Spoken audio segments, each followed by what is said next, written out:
Hello guys, it's with The Verge here at IFA 2012 in Berlin, and we're taking a look at something pretty special. It is an iPhone 5 mock-up. Here we have an iPhone 4S for a size comparison. As you can see, this looks very much like all the leaks that have come out previously.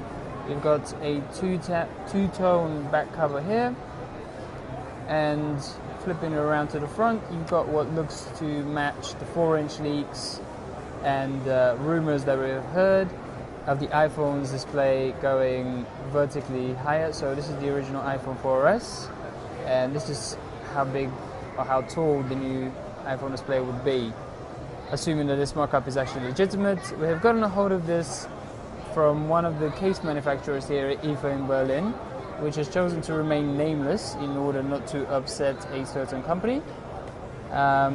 What we have been led to believe, however, is that case manufacturers are very confident about this new design and are starting to produce cases in volume in order to ship them next week, as soon as next week, to retailers. So here are the changes. The dock connector at the bottom has been shrunken, exactly as we've seen. Still got screws on the side of it.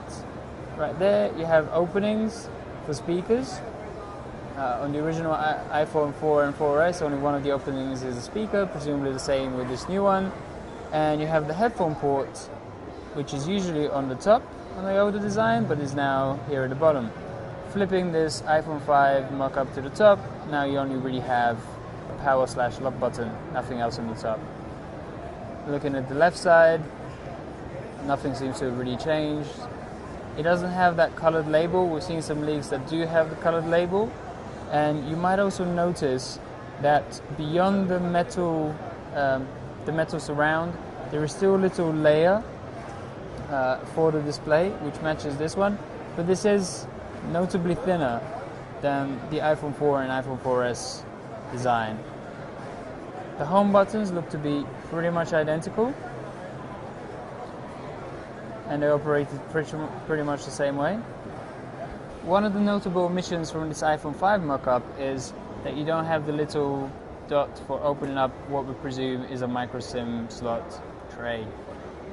And just to flip it around to the back, you still got the camera in the top left-hand corner, looking at the phone from this position, with an LED flash near it. And you have a whole bunch of FCC and other iPhone labels at the bottom.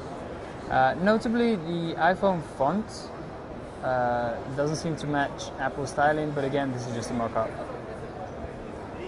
And coming around to the front, perhaps the biggest change is the move of the front-facing camera from the side of the earpiece to the top.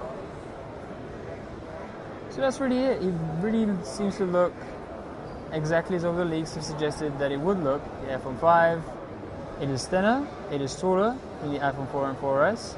And we'll really just have to wait to see how the software works, how much of a difference that makes in day-to-day use. So that's it. A quick glimpse at an iPhone 5 mock-up here at IFA 2012 in Berlin.